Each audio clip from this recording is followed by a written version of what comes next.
Did you know that the value your team can get from StrengthsFinder goes way beyond just the list of talents each person has?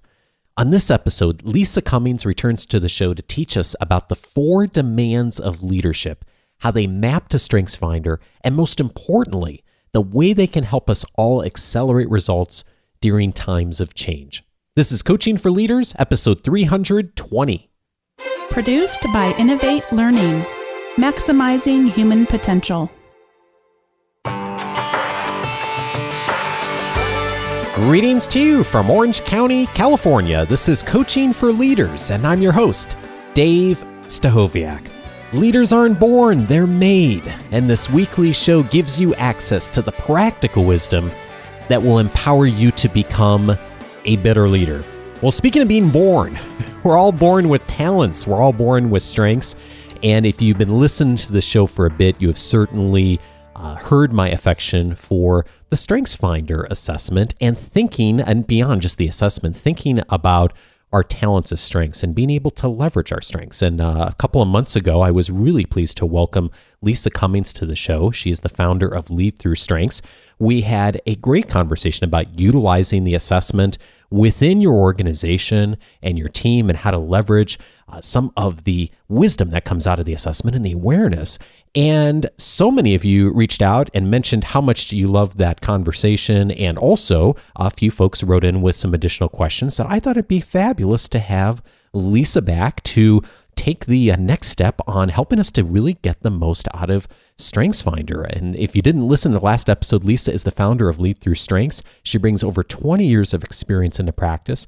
She is a certified strengths performance coach with Gallup and the host of the best podcast I know of that features the lessons of StrengthsFinder, also called Lead Through Strengths. Lisa, welcome back to the show.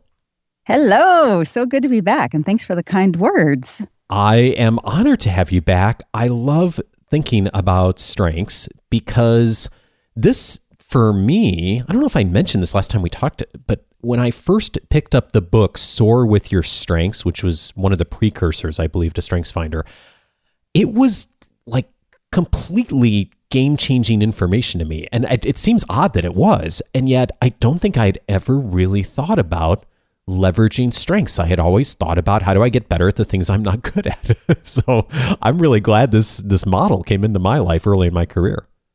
I'm so glad too. And I'm so happy that you're bringing that book up to people who may have missed it when it came out, because it's a book for those of you listening saying, what is Soar With Your Strengths? It's a fable.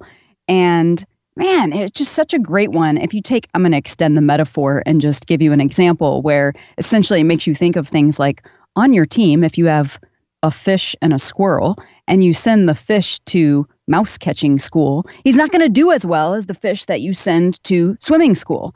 And when you think about putting people in the right roles to set them up for their success at work, it's just one of those duh moments as a leader where you think, well, yeah, for me and for my team, it makes sense to help them amplify what they do best instead of trying to make them into something totally different. And that book just simplifies it down to the moment where you go, yeah, this is how I need to lead. Oh, indeed. And I can't remember who said this to me years ago. It may have been a coach, but someone made the point that many of us tend to feel as though our strengths are the things we had to work hardest to achieve. And yet, my sense is our true strengths are the things that oftentimes we don't even see unless we've done some of this intentional work in order to really get clarity of the things we naturally do well. It's one of the reasons I like the StrengthsFinder assessment so much, because people who are at first detractors or skeptics, I'll often find them in a training session and they'll say, but that's not really a strength. That's just easy. Everybody can do that. And then you see the looks around the room where they're like, no, we can't do what you do. No, that doesn't come naturally for us to think like that. And these things that just come so naturally to us are so difficult for us to spot and acknowledge as special. So then you just think, oh yeah, it's the stuff I've worked really hard for. That's what I'm really great at. But this gives you a different framing of it where you can actually acknowledge the stuff that brings you energy, stuff that's easy for you. It's almost like one guy recently told me, I feel like this is allowing me to be a little lazier. And however you need to look at it. But It really is like, hey, if you can be at your best performance and you're feeling a little lazier, but it's bringing you ease and energy and enjoyment on the job, great. Keep doing that. Yeah, it seems it seems so obvious in some ways, and yet when I read that book, I was thinking, oh gosh, this is, do the things you do well, and of the things you don't do well, find other people who do that really well. And it seems like such an obvious thing, and yet we're not set up that way in a lot of organizations, a lot of corporate cultures. So it's such a good model. And so it generated a bunch of questions when we had the show a few months ago. And one of the questions I received recently was from Dan, Lisa. And when I emailed this to you, we started having some conversation on it and decided to put together a conversation today on it. He wrote in and said, one issue I'm currently struggling with is my manager and I are very alike in our thoughts and behaviors. I've always felt that it is best to pair managers that are not too much alike. As long as they're comfortable talking through a situation, this fosters an environment for better ideas and rejects the not so good ideas. How should I handle this situation where my manager and I are very much alike? So, Lisa, one of the things, when I read this question, I got to thinking, is he right? Because a lot of us have heard that we should have a fairly diverse team. I'm not sure how many of us do, but we've heard this talked about in a lot of training and leadership books that we should hire people who are different than us and have different strengths.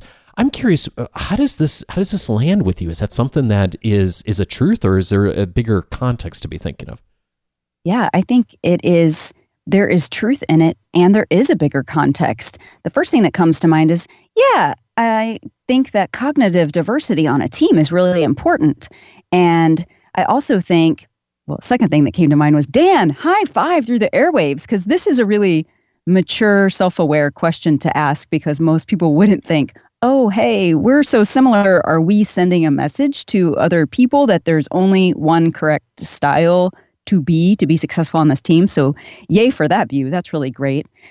And then I also think instantly of how those of us who are really deep strengths nerds, we have this concept that you want to be as sharp as you can as an individual. So think of your top 5 StrengthsFinder talents and really leading through those very sharply and not letting them get diluted and let the edges get ground off as they do as you kind of conform and go through life.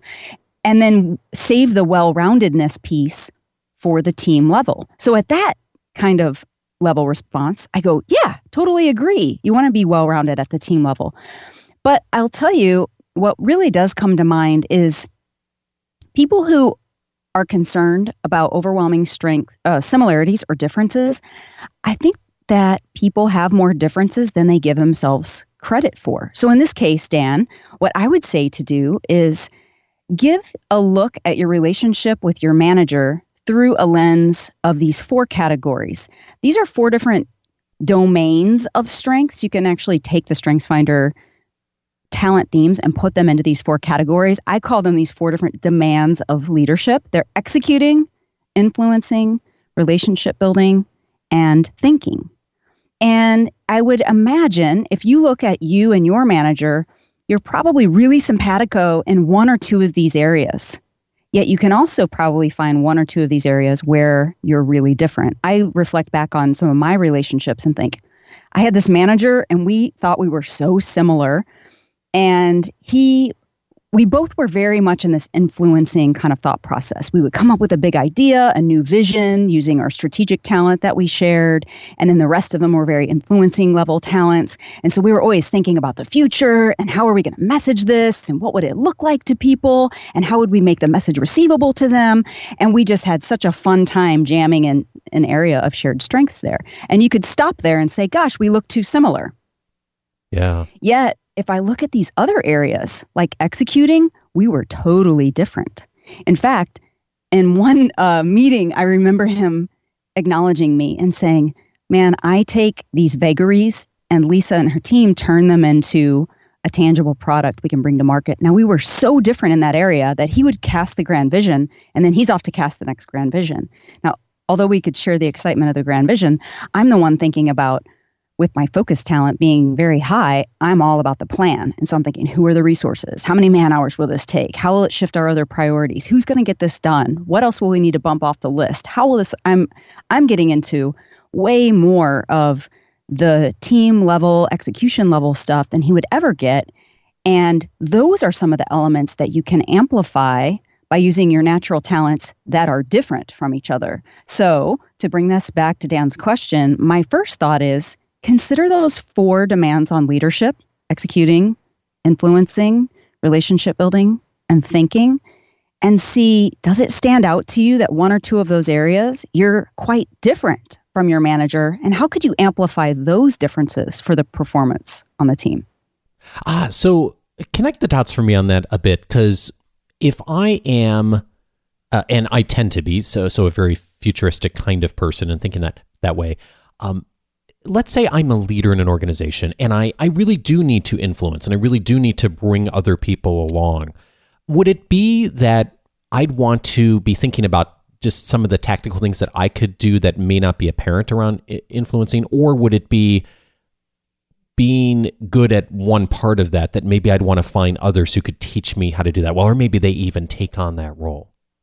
Yeah, it's probably all of the above. Sometimes you'll have a demand and you need to meet that demand yourself. So in that case, I take the talents that you have and say, how can you make them take on this feel or this result? And then in other cases, as much as possible, it's partnerships, because all of these talents happen in relationship to other human beings.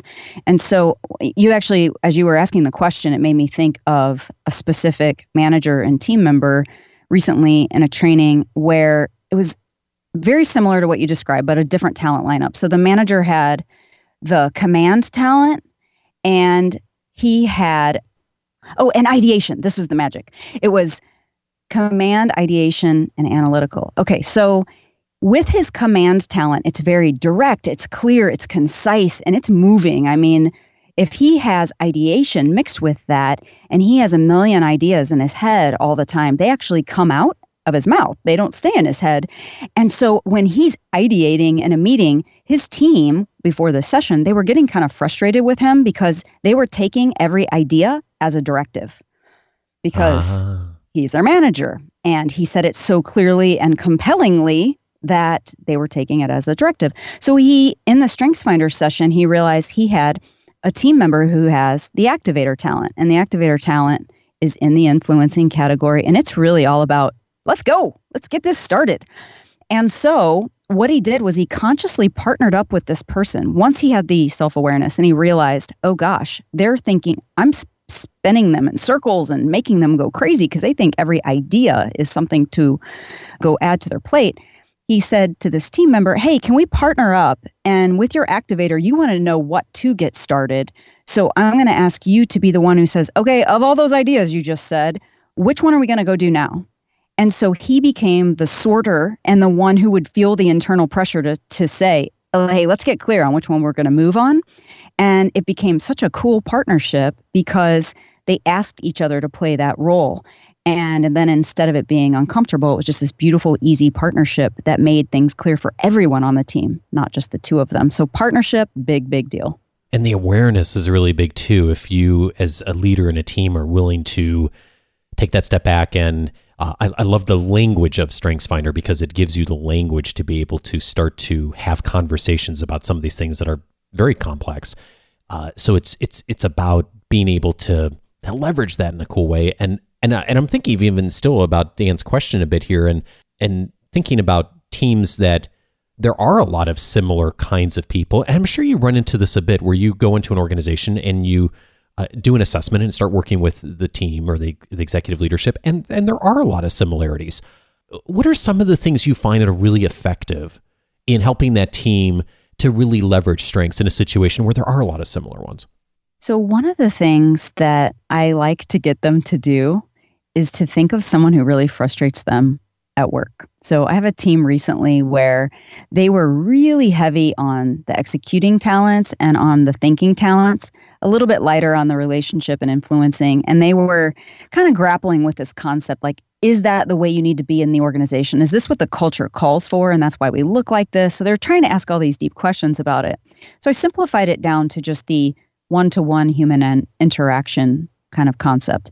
And I got them to think about, but not say out loud, somebody who is just frustrating to work with, maybe high maintenance, maybe drives them a little bonkers. And so I, think of that person. Everyone listening is probably thinking of their person like that in life. And then to say, now, what if you could think of them instead of being high maintenance or frustrating to work with? What if you could think of them as awesome because they live their life in a headspace that you have no interest in spending your headspace? So how cool that there are people on the team who want to be there, who want to play there, who want to spend their mental energy there. So then if they know each other's StrengthsFinder talents, it makes it really clear and easy. If they don't, you can still hypothesize about, all right, there's this behavior that this person's demonstrating. What is it that they're bringing to the situation with that way of being? I had a person who reported to me at one point, and this was the most enlightening exercise because first of all, I'm driving her batty because I have the maximizer talent and the individualization talent. And when you put those two together for me, maximizer, I'm always tweaking. Nothing is ever finished because it can always be a little bit better. We can always mess with it and make it higher quality or change it up. And then individualization is all about, well, in a product world, it ends up being about customization. But I think each person is unique, so they might want to receive things in a unique way. So I'm just tweaking like crazy. So I have this team member who has consistency in our top 5, and it's my number 33 of 34. And consistency is all about wanting standard operating procedures. Right, and fairness equals being equal. Fairness is equal. And I'm saying, oh, fairness is unequal. And so we are coming at the world in a different place, and we're driving each other nuts. And she's in my office all the time asking all these questions, and I'm thinking, these questions aren't even relevant yet. It doesn't matter yet. We're not that far in. But she's already thinking ahead. How does this affect our process? How is this important customer of mine going to react to this? And how can I pre-plan the experience and get ahead of it and create a consistent customer experience? And it was really through the StrengthsFinder process that we were able to reframe how we were seeing each other to see that, well, she brings that. Standard operating procedures are very helpful. It made us more scalable. It made us consistent. It made customers know what to expect out of us. But that's not really the world I want my brain. I like my brain to be in. Likewise, I'm the one who can make them feel special and paid attention to in a unique way. And so once we flipped it around and we were able to it takes a little extra effort at the beginning, but to say, what is this person bringing to the situation that I don't like to have to bring? And then celebrate how cool that someone else likes being in that headspace. That is one of the most exciting things StrengthsFinder can unleash on a team. So it's changing our own mental orientation, if you will, of our natural, well, I shouldn't say I'm just going to speak for myself, Lisa. My natural thought of like, if someone thinks really different than me or has different talents of like, oh, they're difficult to work with or they're wrong or whatever. And instead, if I'm willing to set that aside and look at that as, oh, how do we benefit from that as an organization and leverage that person's strength and let them do the things that the rest of us aren't good at doing and don't even like to do, then we become better at everything we're leveraging as an organization. Yeah, absolutely. And this sounds a little academic, but if you name these things before the situations happen, because you recognize they're a pattern that you guys have with each other, then when it happens, it doesn't create an issue. So if you were partnered up with somebody who has that activator ideation talent together, it might rub against your Dave top 5 having responsibility in there. And you say, well, gosh, we've already made this commitment over here. And we gave our word. So we need to live that out. But you're coming up with this new idea that's going to make us scrap the old idea that doesn't sit right with me. But if you've already talked about how that goes down on your team and you have a plan for how one person is the gas and one person is the brake, and that's an okay dynamic and that you expect it, then your reaction to each other is totally different from, oh, you're always putting the monkey wrench in my projects. Then you look at each other a different way. Yeah, it's a mental game. You already kind of answered the next question I was going to ask, which is how do you leverage a lot of the differences on the team? And that really comes apparent to me in what you just said. And you said something a minute ago that made me think differently about this is sometimes when people look similar, we have the perception that people are the same. They're not actually as similar as maybe they think. So tell me more about that. Yeah, I think that if you know what lens, think about those 4 domains that I mentioned: executing, influencing, relationship building, and strategic thinking. If you think of those as your lens, like your thinking talents, those happen to be, in Gallup's world, colored red. So I'm going to call them your rose-colored glasses. So let's say you know that you are looking through that red lens. And then when big organizational change happens, big leadership shakeup, a new acquisition, or some major thing in the organization, what happens first in your brain is likely an intellectual exercise immediately. Yeah. So if you look at your talents and you know, oh gosh, yeah, that is my first filter, then you can be conscious of the fact that these other demands exist and need to be taken care of. Then you can really consciously work out, how does that get covered? Does it get covered by me? Does it get covered through partnership?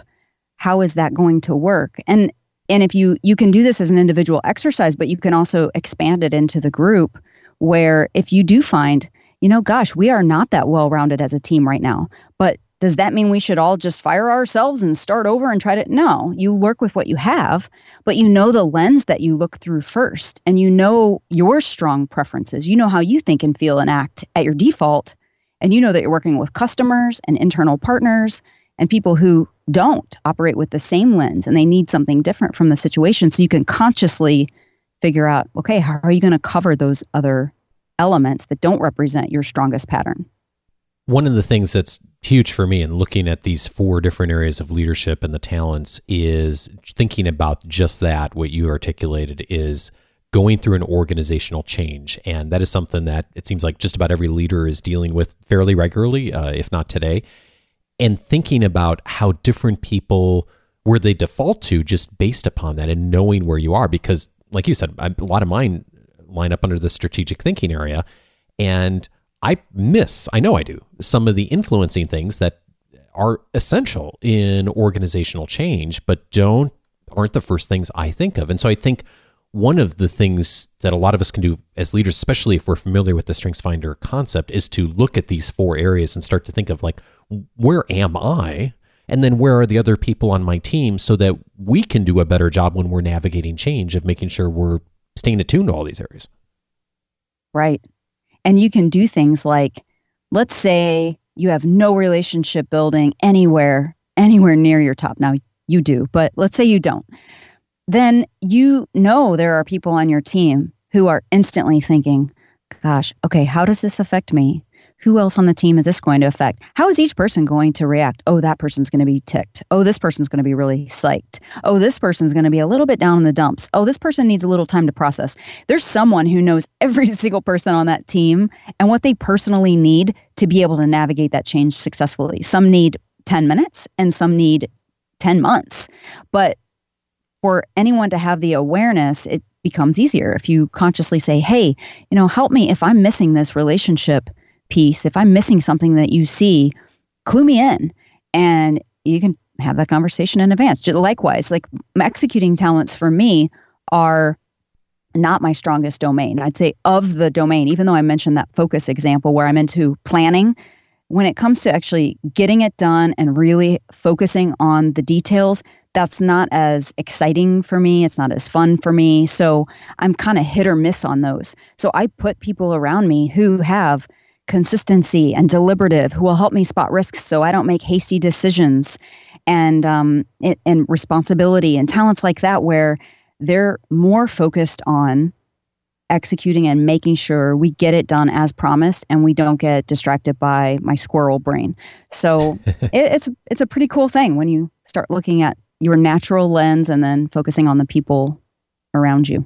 Well, and then probably the advanced level way to even think about this is, if you're planning for change, of starting to think about how you might do it differently based upon the needs and the lenses of people in the organization and on the executive team and the employee base and the team that's going to be most affected by whatever change is happening.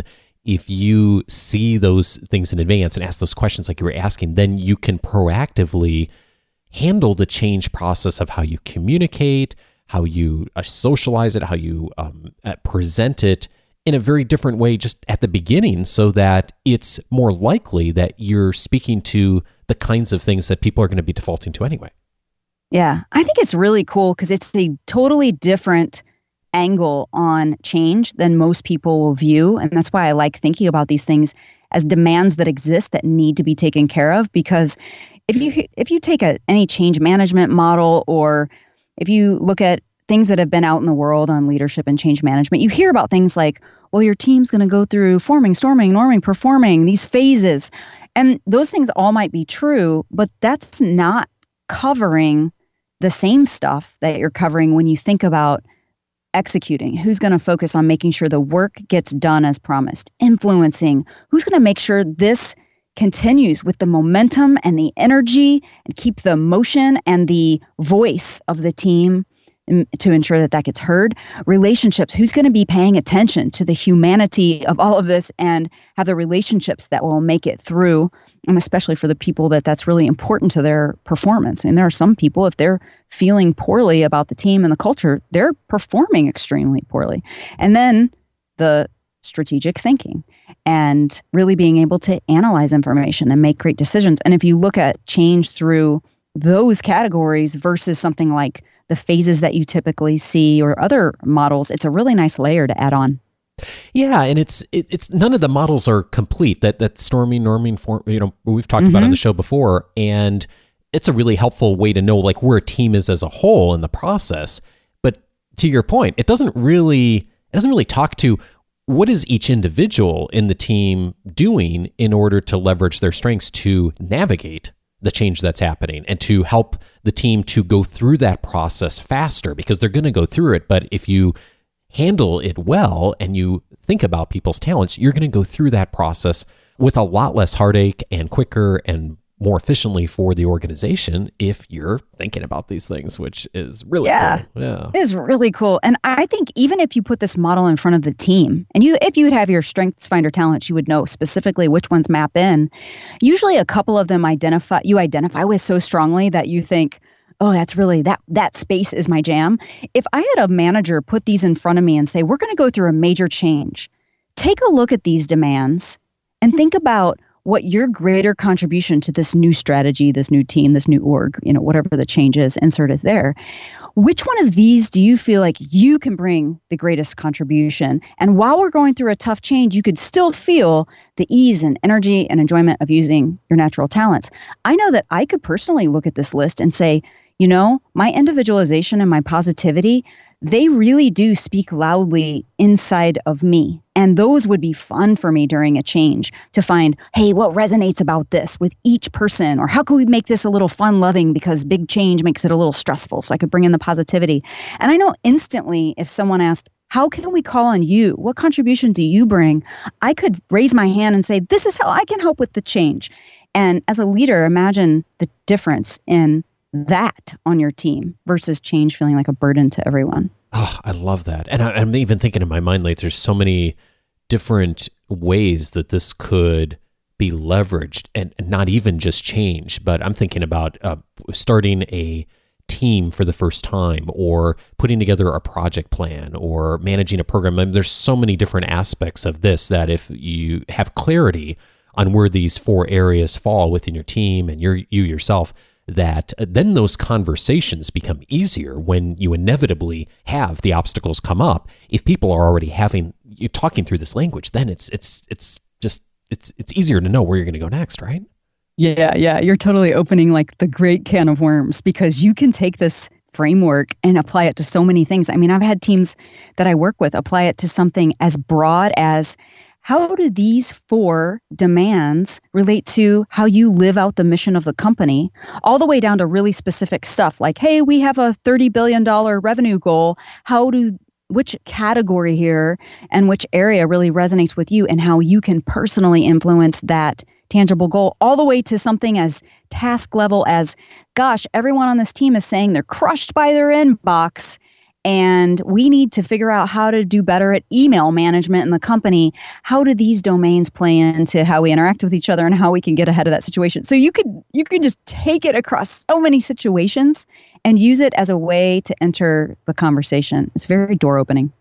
All right, Lisa, this is great, and I'm wanting everyone who is listening to this to have the document in front of them that I have right now, which is these 4 different demands of leadership and the talents for StrengthsFinder to go under them. And I know a lot of folks in our audience have utilized StrengthsFinder, have taken it before, and we have a number of leaders who've utilized it with their teams. And actually, a bunch of people since you were last on the show have emailed me and said they've started to use StrengthsFinder with their teams. What's the best way folks could access this to really get a sense of the 4 demands and which of the talents align so they could start thinking about some of this, some of the strategy we've been talking about today?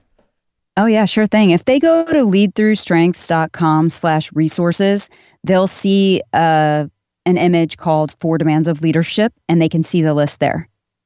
Oh, very good. So head over to Lisa's site. We'll have a link to that in the show notes, of course, and I will put that link in this week's weekly leadership guide for those of you who receive that. And Lisa also facilitates a ton of work around StrengthsFinder for organizations, executive teams. I know some of you in our audience have worked with her. And Lisa, you do a lot virtually too. You're not scared about virtual stuff, right?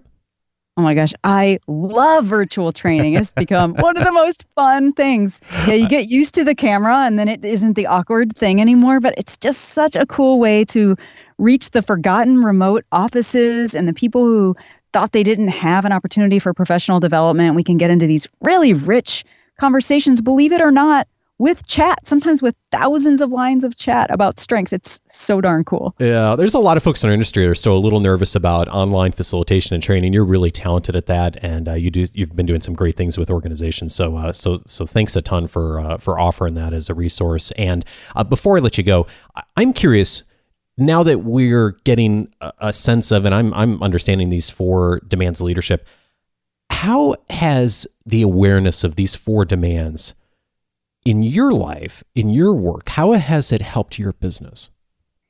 Well, you know what comes to mind instantly is a person on my team, Dina, who anybody who's listening who has worked with us for a training session, they have experienced her and they have experienced consistency in our company brand, and they've experienced responsibility. Those are 2 of her top talents. And being able to see, she also has achiever and activator and learner and input. So there's a lot of other stuff going on there that makes her amazing. But our partnership, she has a lot of the stuff that is in my bottom. And first of all, it's knowing that and partnering up some of this opposite, finding people who have my bottom talents as their top talents because they find things fun. Just back to that point of they spend the time in that headspace that wears me out or I forget about or I'm negligent about. And so that helps customers have a great experience. And I still get a charge, when she's sending out completion reports for StrengthsFinder at a very consistent cadence and customers are emailing and saying, oh my gosh, you've made this so seamless and easy. And I just get like a little giddy, oh, this is so great. Every time I see one of those emails come out from her because I just realize that's something she's doing that I don't have to remember or worry about or dread because she loves taking care of customers and making them feel, handheld and solid all the way through.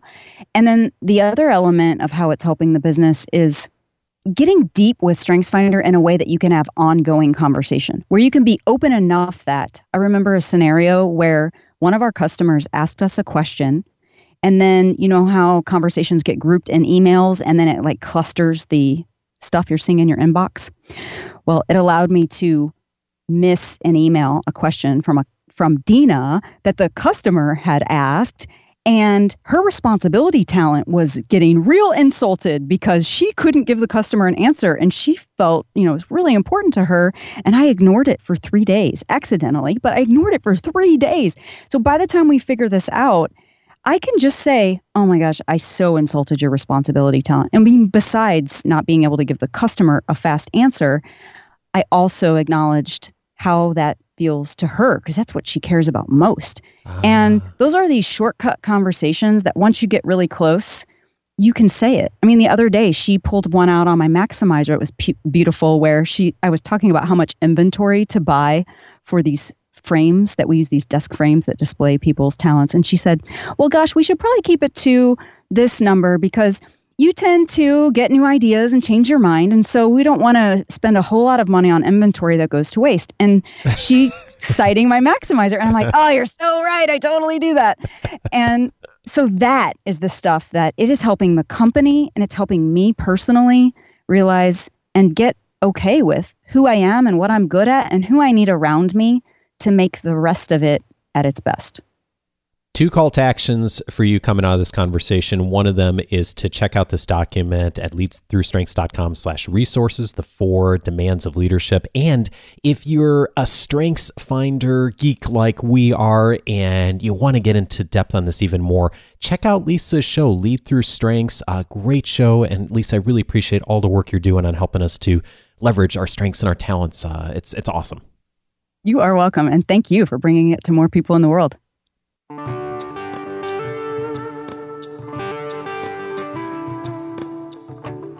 I know many of you who are aware of StrengthsFinder may not be aware of these 4 demands of leadership that Lisa and I were discussing. I wasn't before this conversation, so I'd certainly encourage you to check out the download on Lisa's site. And if you know a leader who is utilizing StrengthsFinder in their organization, certainly pass along this conversation to them. It may be helpful in thinking about how they're going to navigate organizational change and being proactive on communication in their teams as well. And I also hope you will take my action to activate your free Coaching for Leaders membership for access to even more resources, especially if you've just started listening to the show recently. It is a great way to get immediate access to a ton more on the Coaching for Leaders website, including access to my free 10-day audio course that's titled 10 Ways to Empower the People You Lead. If you'll give me 10 minutes a day for 10 days, I'll help you to get the most immediate practical actions to become a better leader. You can activate it right now by going to coachingforleaders.com. Over 6,000 people have taken that course just in the last year since I launched it. I've gotten lots of wonderful feedback on it, and you'll also get access to the full podcast library, the member cast, my resource library, and a bunch more that's on the Coaching for Leaders website. So check that out. And also check out some of the related episodes to today's conversation with Lisa. Back on episode 90, Bonnie and I discussed with Steve Dozier how to interpret your StrengthsFinder results. Steve was very kind to come into the studio and actually walk through in detail the StrengthsFinder assessment results for both Bonnie and myself. You can find our assessments posted on that episode. And if you're just getting familiar with StrengthsFinder for the first time, it's a great introduction to the assessment itself, how to understand it more from your own perspective. So I'd certainly encourage you to check that out, episode number 90. Also on episode 249, we talked about change in today's conversation. One of the world's leading experts on change is John Cotter. He was on episode 249 talking about how to succeed with leadership and management. We talked about the change in today's organizations of so many of us not handling change as an event anymore, but change really starting to become the way of organizational culture and the way of life on a daily basis in most organizations. And that's been a big change that John Cotter's articulated in his most recent work. He was on the episode talking about that in detail. So again, that's episode number 249. And then also I'd recommend episode 293. Lisa and I discussed leveraging StrengthsFinder for your team just a few months ago, and we refer to that conversation today. If you didn't already hear it, go back and listen. You'll find even more in that conversation on how to utilize StrengthsFinder for your entire organization. That's on episode 293. Next week, Bonnie and I are back for the monthly question and answer show. It's actually going to be a week early. Normally it's the first Monday of the month. We're going to be doing the last Monday of the month this time. We've got lots of great interviews coming up in the coming weeks, so we're just going to tackle it early. If you have a question for us that you'd like us to consider for that show, go to coachingforleaders.com/feedback. And to get to any of the past episodes I just mentioned, coachingforleaders.com/the episode number will get you right there. Have a fabulous week, and I look forward to joining you with Bonnie next Monday. Take care.